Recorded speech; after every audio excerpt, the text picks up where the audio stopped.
اور ایک صلوات پڑھیں محمد وعلی محمد۔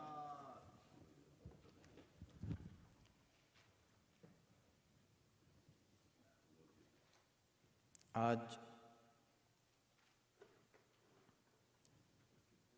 جمادی الثانی کی پہلی تاریخ ہے 1432 اور مئی کی 15 تاریخ ہے 2010، اور آج ہم آیت نمبر 58 پڑھیں گے، صرف 58 ایک آیت۔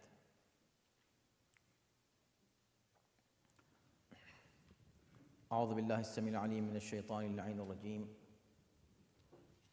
بسم اللہ الرحمن الرحیم، الحمد للہ رب العالمین، والصلاة والسلام علی سیدنا و نبینا و مولانا ابی القاسم محمد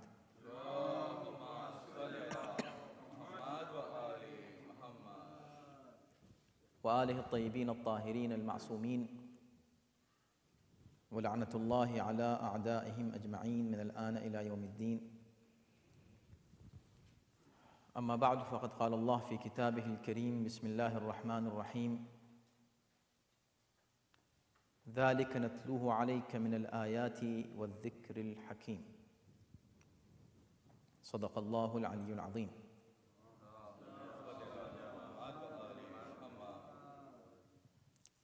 ارشاد ہو رہا ہے کہ یہ آیتیں اور حکیمانہ تذکرے ہیں جو ہم آپ کو پڑھ کر سنا رہے ہیں۔ آج کی تاریخ میں اس آیت کے انتخاب کا ایک سبب ہے، یوں تو تسلسل ہے آیتوں کا، لیکن صرف اس ایک آیت کو کیوں منتخب کیا؟ ہم اس سے پہلے کی آیتیں بھی اس میں شامل کر سکتے تھے اور بعد کی آیات پر بھی گفتگو ہو سکتی تھی، لیکن صرف یہ آیت صرف اس لیے ہے کہ اس سے پہلے جتنی بھی آیتیں آپ نے سورہ آل عمران کی سماعت فرمائی ہیں، خود اس سورے کے نام سے یہ بات واضح ہوتی ہے کہ اس میں آل عمران کا ذکر کیا جا رہا ہے، اسی لیے اس کا نام ہی آل عمران ہے، اور اس پر ہم گفتگو کر چکے ہیں کہ آل عمران سے مراد کون ہے۔ جناب مریم کا اس میں ذکر ہے اور جناب عیسیٰ کا خاص طور پر تذکرہ ہے۔ اوریجنلی توحید الہی کو بہت تفصیل سے بیان کیا گیا ہے، اور اسی لیے الف لام میم اللہ لا الہ الا هو الحی القیوم سے یہ سورہ شروع ہوتا ہے، یعنی توحید پروردگار سے، اور اس کے بعد اس توحید کو واضح کرنا اور ظاہر کرنا اور ثابت کرنا، اللہ کا ابسولوٹ ونس، مطلق توحید اور حقیقی توحید۔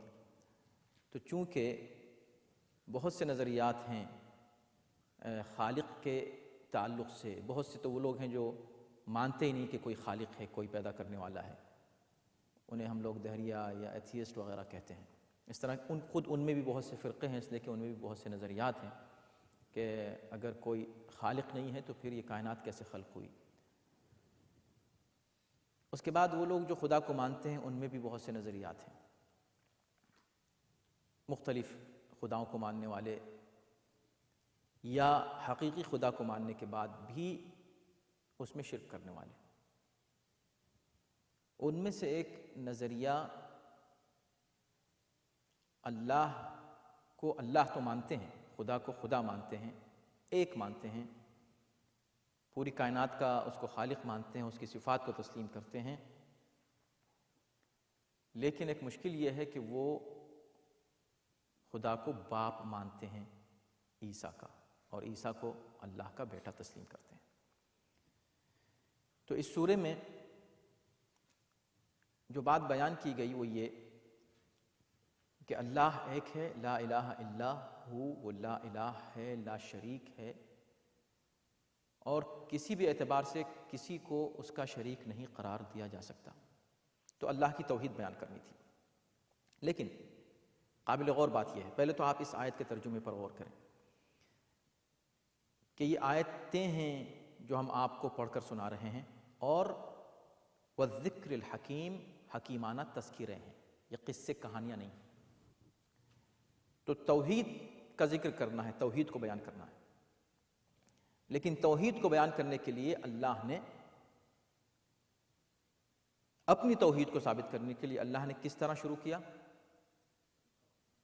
کچھ واقعات سے شروع کیا، کچھ تذکروں سے شروع کیا، کچھ سٹوریز بیان کی تاریخ کی، جن میں انبیاء کا تذکرہ آیا، بلکہ ایک آیت میں تو حضرت آدم کا بھی ذکر کیا، اور یہاں تک کہ تسلسل ہوتا ہے، آتا ہے یہ سلسلہ، حضرت مریم کا ذکر ہوتا ہے، ان کی والدہ کا ذکر ہوتا ہے، حضرت زکریا کا ذکر ہوتا ہے، حضرت یحییٰ کا ذکر ہوتا ہے، اور پھر دوبارہ حضرت مریم کا ذکر ہوتا ہے، پھر حضرت عیسیٰ کا تذکرہ آتا ہے۔ اب اس کے بعد پھر یعنی حضرت عیسیٰ کا ذکر ہے، اور پھر اب جو آیتیں ہیں اس آیت نمبر 58 کے بعد 59 and 60، اس پر انشاءاللہ گفتگو ہم بعد میں کریں گے۔ اور اس کے بعد جو اصل آیت ہے بنیادی، جہاں جا کر جب عقل اور فکر کو لوگ تسلیم نہ کریں اور منطق اور لاجک کو نہ مانیں، اور پھر بھی ان کو منوانا ہو تو اس کا کیا طریقہ ہے، اسے پیش کیا گیا آیت نمبر 61 میں، 61ویں آیت میں، اور یہ بہت ہی مشہور آیت ہے جسے آیہ مباہلہ کے نام سے یاد کیا جاتا ہے۔ ایک عظیم فلسفہ ہے جو اس میں پیش کیا ہے اللہ نے، آرگومنٹ کا ایک اسٹائل، ایک نیا اسلوب پیش کیا ہے قرآن نے۔ چونکہ آج پہلی تاریخ ہے جمادی الثانی کی، اور یہ ایام فاطمی کہلاتے ہیں، ایام فاطمیہ شروع ہو چکے ہیں، جن میں جناب معصومہ صلی اللہ علیہ وسلم کی شہادت ہے 3 کو، اور بروایت گزشتہ مہینے کی 13، 14، 15 کو بھی شہادت کی تاریخیں منائی جاتی ہیں۔ تو شہادت ہے 13 کو اور 3 کو، اور 20 کو ولادت ہے اسی مہینے کی۔ تو ہمارے پاس 3 ہفتے ہیں، ان 3 ہفتوں میں جو تذکرہ ہوگا، اب یہ اتفاق ہے یہ بات کہ جناب معصومہ کی ان تاریخوں میں مباہلہ کا تذکرہ آ رہا ہے، اور مباہلہ کی بنیادی اور مرکزی شخصیت کا نام جناب فاطمۃ الزہرا سلام اللہ علیہا۔ تو اس آیت کو ہم نے اس لیے آج رکھا کہ ہم اس آیت پر گفتگو کریں گے، اور بعد کی آیتوں پر بعد میں گفتگو کریں گے، تاکہ گفتگو کا تسلسل قائم رہے، اور آج کی جو تاریخ ہے اس سے بھی گفتگو مربوط اور منسوب رہے۔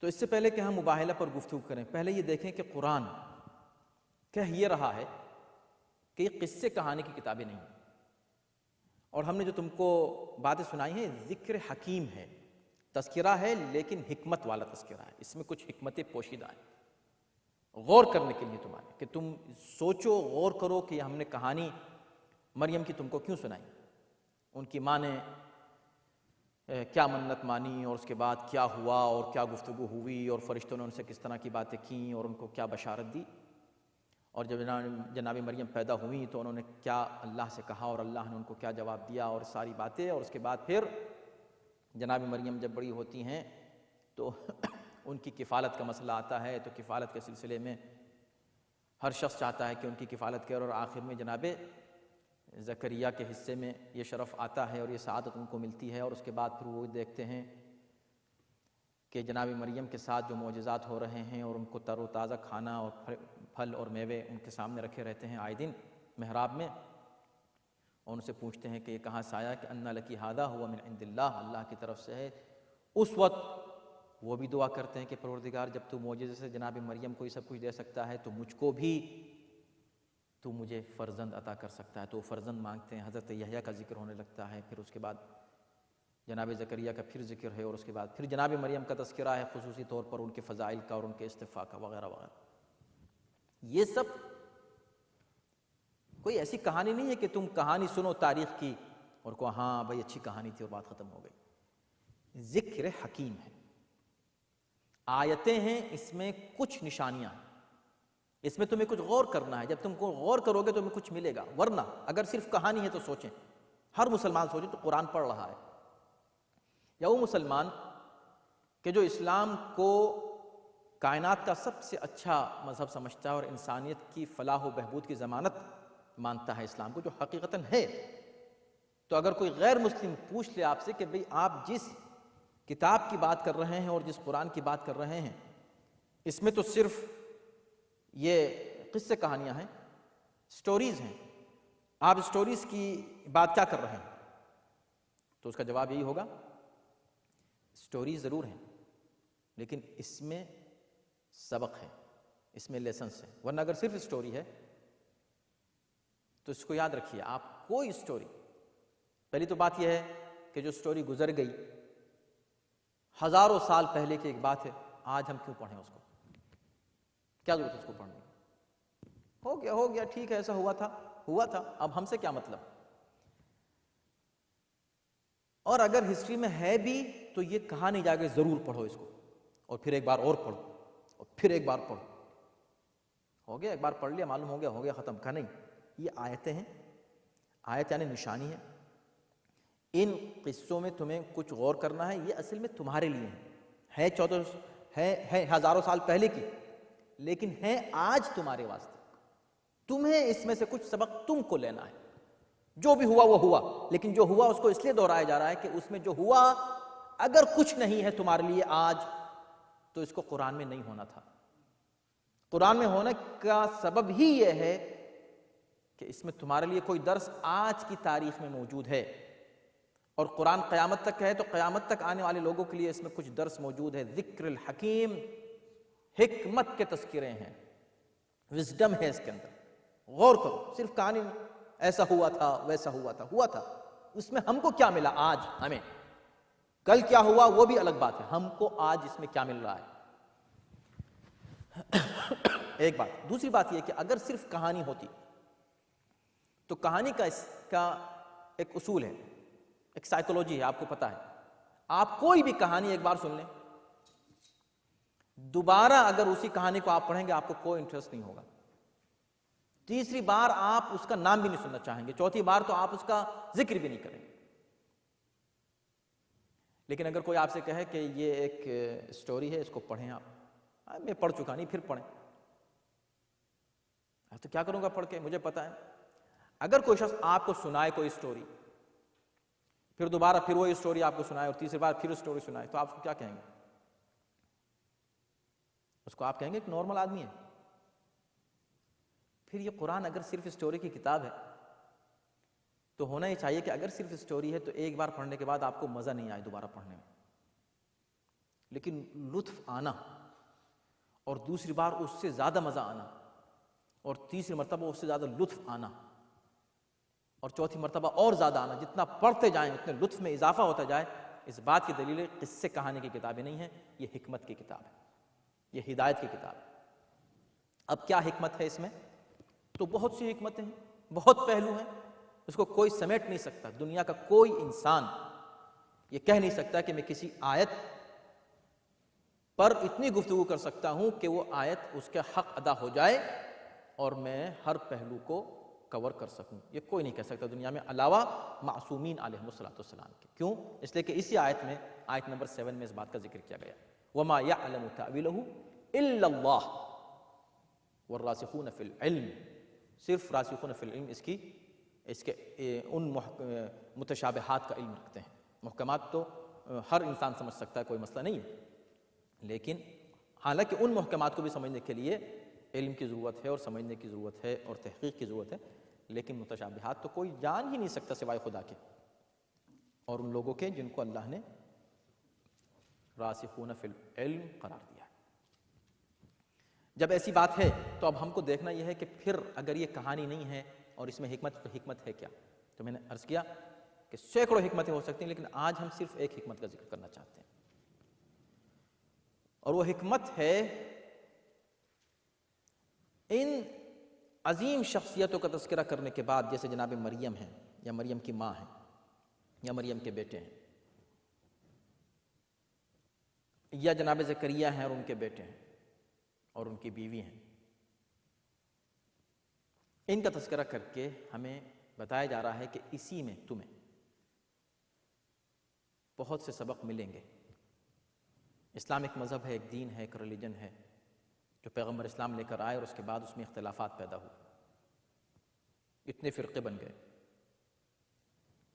قرآن آپ کو الاؤ نہیں کرتا فرقے بنانے کی، اجازت نہیں دیتا کہ آپ فرقے فرقے ہو جائیں،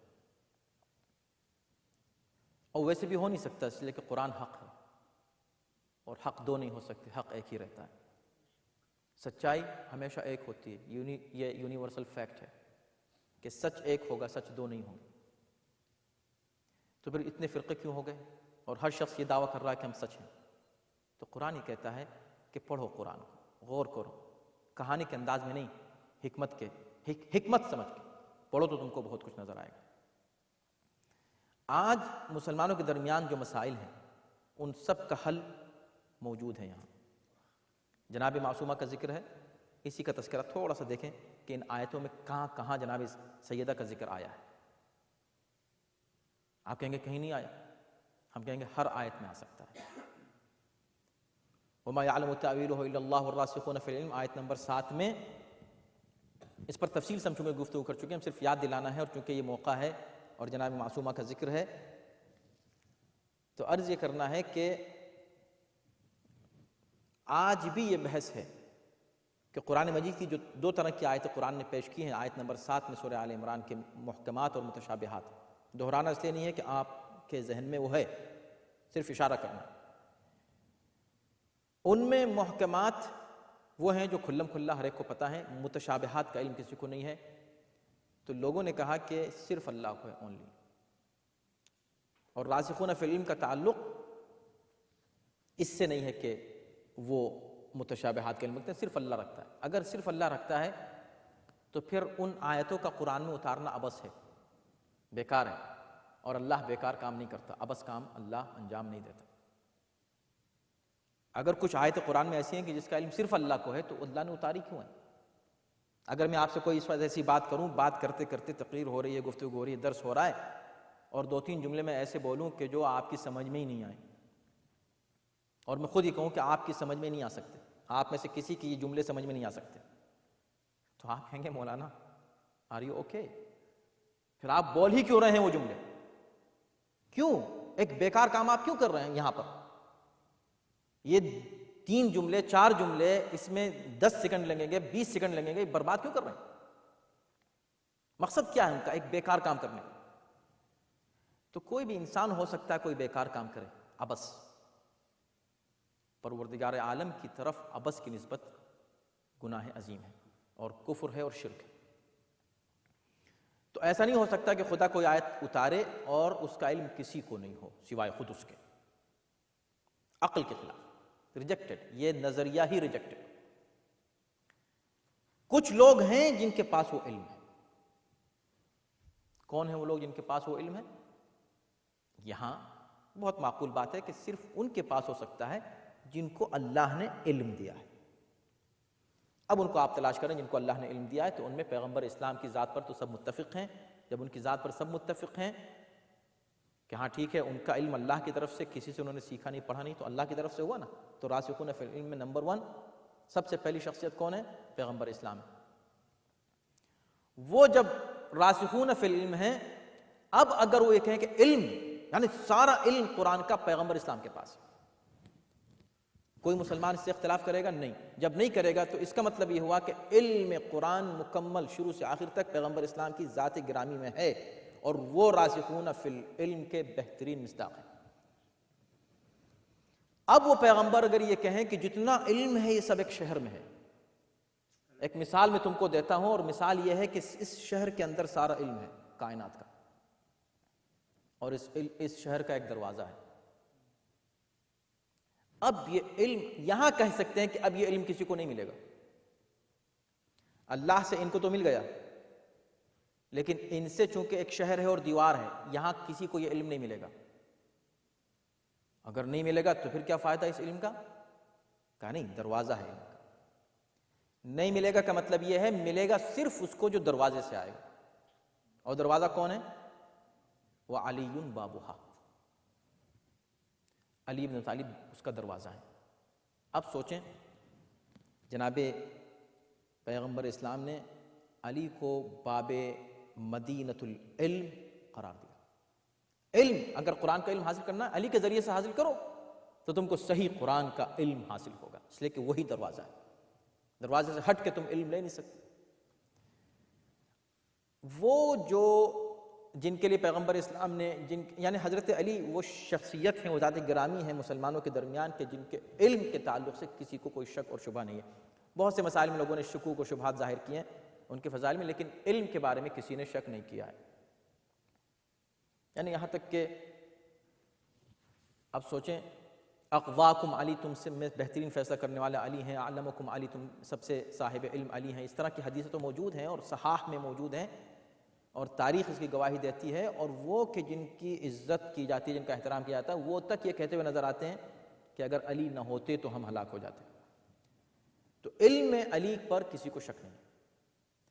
جو اس رتبے پر شان فائز ہے، پیغمبر اسلامی فرماتے ہیں کہ اگر علی نہ ہوتے تو فاطمہ کا کوئی کفو نہ ہوتا، کوئی برابر نہیں ہوتا۔ اس سے ظاہر ہوتا ہے کہ جناب معصومہ کا علم کتنا بلند ہوگا۔ علم میں جناب معصومہ کے جو گھر میں بیٹھی ہیں ان کے علم کا کچھ پتہ نہیں کسی کو کہ کتنا علم ہے، ظاہر نہیں ہو رہا ہے اس لیے کہ گھر میں ہے، تو نبی نے اس کو اس طرح ظاہر کیا کہ جتنا علم علی کا ہے اتنا علم فاطمہ کا۔ اسی وجہ سے آپ نہج البلاغہ پڑھیں اور جناب معصومہ کا خطبہ فدق پڑھیں، تو خطبہ فدق میں آپ کو معلوم ہوگا کہ علم کا جو دریا جناب سیدہ نے بہایا ہے۔ ایک مظلوم خاتون کھڑے ہو کر دربار میں فدق مانگنے کے لیے گئی ہے اور اس نے جس انداز سے گفتگو کی ہے، توحید کے وہ باریک نکات پیش کیے ہیں، پھر رسالت، قرآن، احکام، شریعت کا فلسفہ اس شان سے پیش کیا ہے شہزادی نے کہ عقل دنگ اور حیران رہ جاتی ہے پڑھنے والے کی اور سننے والے کی۔ کیا ہے؟ یہ علم ہے۔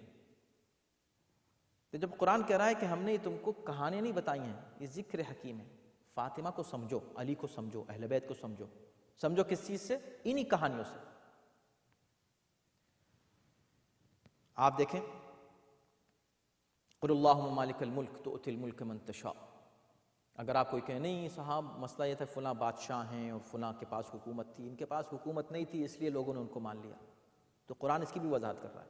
یہ بہانہ مت کرنا قیامت کے دن کہ ہم نے فاطمہ کی بات، جناب معصومہ آ رہی ہیں دربار میں اپنا حق لینے کے لیے، اور آج کا انسان یہ کہے کہ نہیں اصل میں وہ حاکم وقت تھے، ان کو اختیار تھا کہ وہ ریجیکٹ کر دیں یا اس کو دے دیں، ان کی جو مصلحت تھی ٹھیک تھی،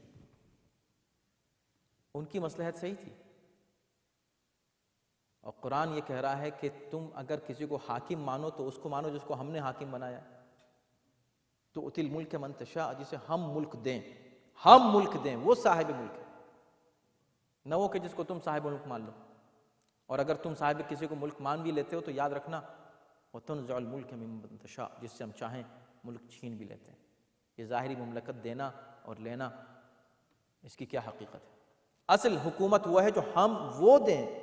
دو طرح کی حکومتیں جو اللہ دیتا ہے، ایک وہ جو دیتا ہے پھر لے بھی لیتا ہے، اور ایک وہ جب دیتا ہے تو کبھی نہیں لیتا۔ انبیاء میں سے 1,24,000 انبیاء میں کوئی مثال آپ کو نہیں ملے گی کہ پیغمبر کہ اللہ نے کسی کو نبی بنا کر معزول کیا ہو کہ چلو ہم تم سے نبوت واپس لیتے ہیں۔ تو نبوت وہ حکومت ہے جو اللہ واپس نہیں لیتا۔ عام حکومتیں ضرور خدا ہی کی طرف سے ہوتی ہیں، مہلت ہوتی ہے، مگر خدا واپس لے لیتا ہے۔ جناب معصومہ اگر ایک حاکم کے سامنے کھڑی ہوئی ہیں تو یہ حاکم کون ہے؟ وہ ہے کہ جس کو اللہ نے وہ حکومت دی جو کبھی واپس نہیں لے گا۔ نبوت ہے، امامت ہے، ولایت ہے، کیا ہے؟ مگر فاطمہ کو وہ حکومت دی ہے جو کبھی واپس نہیں لے گا، اور وہ ہے عصمت، اور وہ ہے وہ عظمت اور وہ فضیلت جو شہزادی کو دی ہے۔ انشاءاللہ آپ آگے بھی سنیں گے ان 3 دروس میں کہ جناب معصومہ کو اللہ نے جو عظمت اور جلالت عطا کی ہے وہ واپس ہونے والی نہیں ہے۔ تو عز من تشاء، جس کو اللہ عزت دیتا ہے۔ جناب معصومہ نے وہاں پر بتا دیا جا کر دربار میں، اور آج بھی مظلوم ہے جناب معصومہ، آج مظلوم ہیں۔ پڑھو قرآن مجید کی آیتیں، تم کو معلوم ہوگا کہ نبی کی بیٹی دربار میں آئی ہے، لیکن خدا یہ فرماتا ہے کہ عزت ہم دیتے ہیں۔ تم اگر چاہو کسی کو ذلیل کرنا تو تم ذلیل نہیں کر سکتے۔ ظلم سے مظلوم ذلیل نہیں ہوتا، ظالم ذلیل ہوتا ہے، ذلت الگ ہے۔ اللہ اپنے چاہنے والوں کو مظلوم تو بناتا ہے، ذلیل کبھی نہیں کرتا۔ اگر ظلم کرنے والا ظلم کر رہا ہے، ظلم کرنے دیتا ہے خدا، مگر ذلیل نہیں ہونے دیتا اپنے چاہنے والوں کو۔ اس کے بعد پھر ایک اور پیغام جو آیت نمبر 28 میں آپ کو ملتا ہے، جو تو خیر ہر آیت میں کچھ نہ کچھ پیغام ہے جناب معصومہ کے تعلق سے اور اہل بیت کے تعلق سے، لیکن آیت نمبر 28 میں جو پیغام ہے وہ سیدھا سیدھا ہے۔ لا يتخذ المؤمنون الاولیاء کافرین، لا يتخذ المؤمنون الکافرین اولیاء۔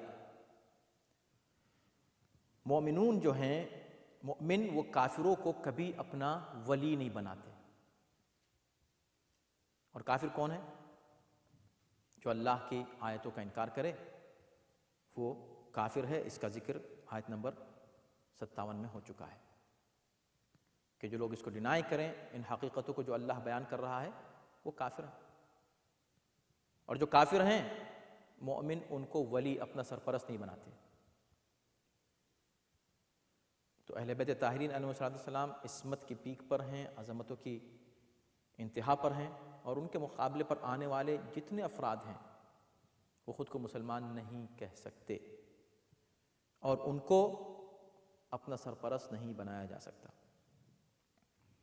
اور اس کی وضاحت مزید کی گئی آیت نمبر 31 میں کہ کہہ دو کہ قل ان کنتم تحبون اللہ فاتبعونی، وہ مشہور آیت ہے جو آپ حضرات مسلسل عام طور پر بھی سنتے رہتے ہیں۔ اگر اللہ سے بہت سے لوگ آج آپ کو ملیں گے جو صرف اللہ اللہ اللہ اللہ کرنے والے، کسی کی بات مت کریں، بس اللہ بس اللہ بس اللہ، اس کو کھل کے ریجیکٹ کیا ہے قرآن نے آیت نمبر 31 میں، اور کہا ہے کہ خبردار کبھی دعویٰ مت کرنا کہ ہم اللہ سے محبت کرتے ہیں۔ اگر تم اللہ سے محبت کرتے ہو تو رسول اللہ سے تمہارا کیا تعلق؟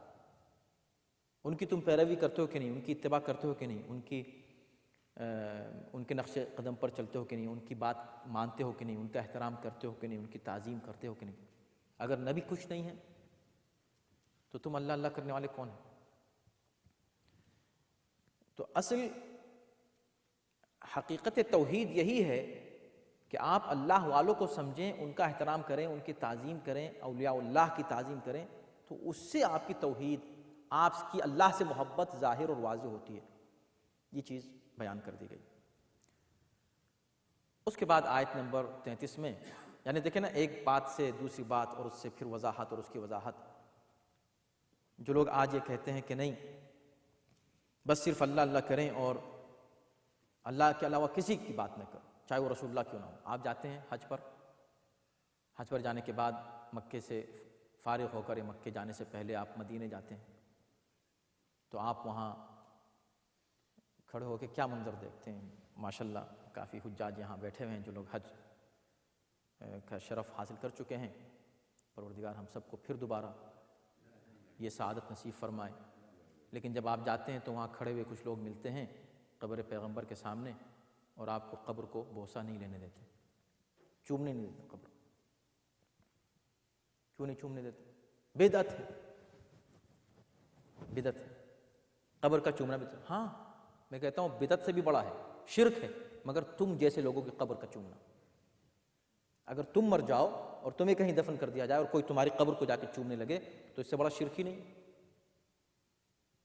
مگر تم نے اپنے کو ملا دیا رسول اللہ سے، اور رسول اللہ کو اپنے سے، کہاں تم کہاں یہ؟ تو اس آیت میں اس بات کی وضاحت کی جا رہی ہے، آیت نمبر 42 میں، ان اللہ اصطفى آدم و نوحا، سوری آیت نمبر 33 ہے، ان اللہ اصطفى آدم و نوحا وآل ابراہیم وآل عمران علی العالمین، 33ویں آیت۔ اللہ نے آدم اور نوح کو، آل ابراہیم کو، آل عمران کو منتخب کر لیا، چن لیا ہے۔ تم مر جاؤ تو بے شک تمہاری کوئی حیثیت نہیں رہی، تم گئے، ختم ہو گئے اگر تم مومن نہیں، ورنہ مومن بھی باقی رہتا ہے، مومن کی روح بھی باقی رہتی ہے، مومن کی قبر پہ جا کے فاتحہ پڑھا جاتا ہے، اور تم وہاں کھڑے ہو کہہ رہو کہ نہیں شرک ہے، اس کو چھوؤ بھی نہیں، اس کو بوسو مت دو۔ یہ الگ ہیں، یہ وہ ہیں جن کو اللہ نے منتخب کیا ہے۔ یہ آدم و نوح اور آل ابراہیم اور آل عمران میں اعلیٰ ترین شخصیت کا نام ہے پیغمبر اسلام کائنات میں۔ ان اللہ اصطفیٰ آدم، اگر کچھ لوگ مخصوص نہ ہوتے تو اللہ کیوں کہتا ہم نے ان کو چنا ہے؟ بھئی بہت سی چیزیں رکھی ہوئی ہیں، ان میں سے آپ چند چیزیں چن لیں۔ چننے کا مطلب یہ ہے کہ آپ نے ان سب میں منتخب کیا اور یہ سب سے اچھی چیز کو آپ نے اٹھا لیا۔ اگر انبیاء کو، اولیاء کو خصوصیت حاصل نہ ہوتی تو اللہ لفظ انتخاب استعمال نہ کرتا، اصطفیٰ، منتخب کیا، چنا ہے۔ تو اللہ نے چنا ہے ان لوگوں کو، پیغمبر اسلام کو بھی اللہ نے چنا ہے۔ اب ان سے پوچھیں مسلمانوں سے کہ جناب معصومہ کی قبر کہاں ہے؟ تمہارے نبی کی ایک ہی بیٹی، بیٹا تو کوئی تھا نہیں، ایک بیٹی تھی، اس کی قبر کہاں ہے؟ چلیں اللہ نے ان کو بیٹے دیے، بچپن میں اٹھا لیا، لیکن ان کی قبر کا نشان تو ملتا ہے۔ پوچھے کہ کیا ریزن ہوا کہ قبر کوئی کہتا ہے کہ بقیع میں ہے، کوئی کہتا ہے پیغمبر کے پہلو میں ہے، کوئی کہتا ہے کہ حجرے میں ہے، کہاں ہے قبر؟ تو کچھ تو ہوا ہے۔ یہ ساری آیتیں تمہارے غور کرنے کے لیے، جنہیں اللہ نے منتخب کیا۔ جناب دیکھیں، ان اللہ اصطفیٰ آدم و نوح، اللہ نے منتخب کیا ان کو۔ آل عمران میں سب نے کہا کہ اس سے مراد جناب معصوم، جناب مریم ہے، اکثریت جو ہے عام مفسرین کی یہی کہتی ہے، ہم کہتے ہیں ٹھیک ہے کوئی بات نہیں، آل عمران جناب مریم اور جناب عیسیٰ ہیں۔ تو اس کا علامہ اقبال نے بہت اچھا جواب دیا، کہا کہ جناب مریم کیوں ایسی ہوئیں کہ اللہ نے ان کو منتخب کیا اور ان اللہ اصطفیٰ کی و طہر کی، اور اس طرح یہ عظمت اللہ نے کیوں جناب مریم کو دی؟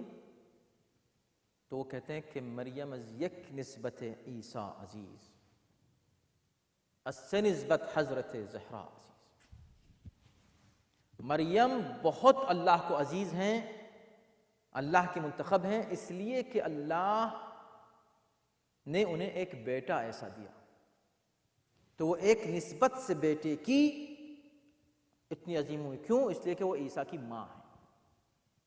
تو جو عیسیٰ جیسے نبی کی ماں ہو، وہ کیوں نہیں اتنی عظیم ہو کہ اللہ اس کا ذکر کرے قرآن میں فخر کے ساتھ، اور اس کے فضائل کیوں نہ بیان کرے؟ تو علامہ اقبال کہتے ہیں کہ اگر مریم ایک نسبت سے عزیز ہے کہ وہ ایک معصوم کی ماں ہیں، تو فاطمہ 3 نسبتوں سے عزیز ہے، اس لیے کہ وہ ایک معصوم کی ماں ہیں، 2 معصومین کی ماں ہیں، ایک معصوم کی بیٹی ہیں، ایک معصوم کی بیوی ہیں۔ تینوں نسبتیں جناب معصومہ کی ایسی ہیں کہ جس سے اگر ایک نسبت کسی کو مل جائے تو وہ مریم بن جائے۔ اب سوچیں کہ جس کی یہ عظمت ہو، قرآن تو آج تک مریم کا ذکر کر رہا ہے، اور جناب معصومہ کا تذکرہ قرآن نے کتنا کیا ہوگا، کتنی شان سے کیا ہوگا۔ ہم آیت تطہیر اور کی جو 2 آیتیں ہیں اس پر گفتگو کر چکے ہیں، شاید اگلے درس میں ہلکا سا اس کا ذکر کر کے ہم آگے بڑھیں گے تاکہ مباحلہ تک پہنچیں اس کے بعد والے درس۔ جو تیسرا اس کے بعد ہمارا درس ہوگا وہ پورا آئے مباحلہ پر ہوگا، اور وہ بہت ہی اہم ہوگا۔ اپنے دوستوں سے، احباب سے کہیں اس میں ضرور شرکت کریں پوری تفصیل کے ساتھ کہ مباحلہ میں کیا ہوا تھا۔ تو یہ تو گویا کہ ایک تمہید سمجھیں اس کی، کہ جتنی آیتیں اس سے پہلے ہیں ہر آیت کو پڑھیں تو آپ کو لگتا ہے کہ جناب معصومہ کا ذکر ہو رہا ہے اس میں، یعنی پیک پر جا کر جناب معصومہ کا ذکر آ جاتا ہے۔ اگر غور کریں، غور نہیں کریں تو آپ کو کچھ بھی قرآن سے ملے گا ہی نہیں، بس پڑھتے چلے جائیں قرآن کو۔ لیکن قرآن یہ کہتا ہے کہ نہیں، ذکر حکیم ہے، حکمت ہے اس کے اندر، اس میں لاجک ہے، اس میں بہت ہی وزڈم ہے، علم ہے، اس کو غور سے پڑھو۔ اور بھی آیتیں ہیں بہرحال، وَلَيْسَ الذَّكَرُ كَالْأُنثَىٰ، جب وہ کہتی ہیں پروردگار یہ تو میری لڑکی ہوئی ہے، اور لڑکی جو ہے وہ تو لڑکا لڑکی جیسا نہیں ہوتا۔ تو گویا کہ اللہ کو یہ ثابت کرنا تھا کہ نہیں، اکثر لوگ بیٹا مانگتے ہیں اور اللہ انہیں بیٹی دیتا ہے، ان کو نہیں پتا کہ بیٹا ہوتا تو کیسا ہوتا۔ یہ بیٹی دی ہے، بہت سی بیٹیاں بہت سے بیٹوں سے بہت عظیم ہوتی۔ جب یہ بات کہہ دی گئی تو کیا یہ اشارہ کافی نہیں ہے؟ کتنی حیرت کی بات ہے کہ اگر انسان غور ہی نہیں کرے تو قرآن پڑھنے سے فائدہ کیا ہے؟ جب یہ بات کہہ دی گئی کہ کچھ بیٹیاں بیٹوں سے افضل ہوتی ہیں، میں سمجھتا ہوں صرف یہ ایک فضیلت جناب معصومہ کی کافی ہے کہ اللہ نے اپنے سب سے محبوب بندے کو، کائنات کی ہسٹری کی، تاریخ کی تمام مخلوقات میں جو سب سے زیادہ اللہ کو عزیز ہے وہ نبی، اسے اللہ نے بیٹا نہیں دیا، بیٹی دی۔ صرف بیٹی کیوں دی؟ تو یہاں پر اس فلسفے کو سمجھ لیں کہ بیٹیاں بیٹوں سے افضل ہوتی ہیں۔ اس کا مطلب ہے کہ اگر اللہ بیٹے دیتا تو بھی یہ بیٹی ان سے افضل ہی ہوتی، اور بیٹی دینے کا مطلب یہ ہوا، اور بیٹا نہ دینے کا مطلب یہ ہوا کہ نبی اکرم کا سب سے بڑا شرف یہ ہے کہ اللہ نے ان کو فاطمہ جیسی بیٹی کا باپ قرار دیا۔ بہت بڑا شرف ہے یہ۔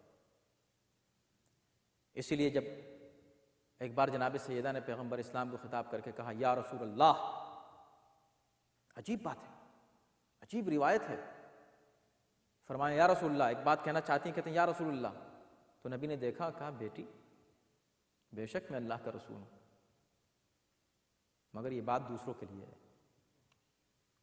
تم مجھ کو یا رسول اللہ کہہ کے مت پکارو۔ پھر کیا کہوں؟ کہا مجھ کو بابا کہہ کے پکارو، تو مجھ کو یا ابتی کہو۔ تو اس وقت سے اپنے بابا کو بابا کہہ کے پکارنے لگے۔ گویا پیغمبر اسلام کو اس بات کا فخر تھا کہ میں فاطمہ کا باپ ہوں، فاطمہ مجھے باپ کہہ کے، بابا کہے مجھے، یا رسول اللہ تو سب کہتے ہیں۔ تو یہ عظمت، یہ جلالت، اور اس کے بعد پھر اللہ نے جناب معصومہ کو وہ سب کچھ دیا اور اس سے کہیں زیادہ دیا جو جناب مریم کو دیا۔ جناب زکریا جب آ کے حیرت سے پوچھتے تھے کہ تمہارے پاس کھانا کہاں سے آیا، تو وہ کہتے تھے اللہ کے پاس سے آیا، هو من عند اللہ۔ اور جناب معصومہ کے لیے کتنے واقعات ہیں اور معجزات ہیں ایسے۔ خیر یہ تو جناب معصومہ ہیں۔ ایک دن جناب فضہ نے پیغمبر اسلام کی دعوت کر دی، اور نہ علی کو بتایا نہ فاطمہ کو بتایا، اس لیے کہ ایک دن حضرت علی نے پیغمبر اسلام کی دعوت کی، دوسرے دن جناب سیدہ نے دعوت کی، تیسرے دن امام حسن نے کر دی، چوتھے دن امام حسین نے کی۔ پانچویں دن جناب فضہ آئیں اور آ کر کہا یا رسول اللہ کل میری طرف سے دعوت ہے۔ کہا ٹھیک ہے آ جاؤں گا۔ آ گئے، اور جب پہنچے تو تمام ظاہر ہے کہ افراد اہل بیت کے خوش ہوئے کہ پیغمبر اسلام آئے ہیں، لیکن جب ان کو پتہ چلا کہ آج پیغمبر اسلام کی دعوت ہے کہ ہاں آج میں فضہ کا مہمان ہوں، فضہ تو ظاہر سی بات ہے کہ آپ کو معلوم ہے کہ اہل بیت کے گھر میں کھانا کس طرح بنتا تھا، کس طرح اس کا انتظام ہوتا تھا۔ تو امام علی نے کہا فضہ کو الگ سے بلا کے، فضہ تم نے ہم کو بتایا نہیں، ہم کچھ انتظام کرتے، پیغمبر اسلام تشریف لے آئے۔ تو ہاتھوں کو جوڑ کے عرض کیا کہ آقا بے شک میں نے دعوت کی ہے، لیکن میں نے آپ کو زحمت نہیں دینا چاہی، اس لیے کہ میں انتظام خود کر لوں گی۔ کیا کرو گی انتظام؟ کا مولا اس گھر میں رہ کے سارے راستے مجھے معلوم ہو گئے کہ کھانا کیسے منگایا جاتا ہے۔ گئیں، مصلی بچھایا، پروردگار میں فاطمہ کی کنیز ہوں اور میں نے تیرے نبی کی دعوت کی. آسمان سے کھانا اتر آیا، جنت سے کھانا آ گیا، سب نے مل کے کھایا. یہ کون ہے؟ کنیز فاطمہ، جن کو یہ عظمت اور جلالت اللہ نے دی ہو، جن کو یہ کمال عطا کیا ہو، ان کے ساتھ امت نے کیا برتاؤ کیا. یہ قرآن مجید ایسے پڑھ کے نہ گزر جاؤ. قرآن صرف رٹنے کے لیے نہیں ہے، قرآن سمجھنے کے لیے. ذالک نتلوہ علیک من الآیات، اے نبی یہ جتنی کہانیاں تم کو سنائی ہیں ہم نے سورہ آل عمران میں، یہ ہم پڑھ کے تم کو سنا رہے ہیں اس لیے کہ اللہ کی نشانیاں ہیں. والذکر الحکیم، اور یہ حکیم تذکرے ہیں. انشاءاللہ آپ حضرات شہادت کی مجلسوں میں شریک ہوں گے اور معصومہ کا ذکر ہوگا ان ایام میں، لیکن یہ تذکرہ تھا تو ہم نے تھوڑا سا ذکر کیا ہے. سمندر سے ایک قطرہ بھی ہم جناب معصومہ کے فضائل بیان نہیں کر سکتے، لیکن قرآن مجید کی آیتیں آپ پڑھیں تو ہر جگہ آپ کو پہلو فضیلتوں کے اہل بیت کے نظر آئیں گے، بشرطے کہ آپ غور و فکر کریں، اور غور نہ کریں تو آپ کو قرآن سے کچھ بھی نہیں مل سکتا. قرآن خود کہتا ہے کہ وَنُنَزِّلُ مِنَ الْقُرْآنِ مَا هُوَ شِفَاءٌ وَرَحْمَةٌ لِّلْمُؤْمِنِينَ، ہم قرآن میں وہ چیزیں نازل کرتے ہیں جو مومنین کے لیے شفا اور رحمت ہیں. وَلَا يَزِيدُ الظَّالِمِينَ إِلَّا خَسَارًا، مگر جو ظالم ہیں ان کو خسارے کے سوا کچھ نہیں ملتا. پروردگار ہمیں ان مومنین میں قرار دے کہ جنہیں قرآن مجید کی تلاوت شفا اور رحمت کا سبب بنے، اور ہمیں ان میں قرار نہ دے کہ جن کے لیے قرآن کی تلاوت خسارے کا سبب بنتی ہے. ربنا تقبل منا انک انت السمیع العلیم. صلوات محمد.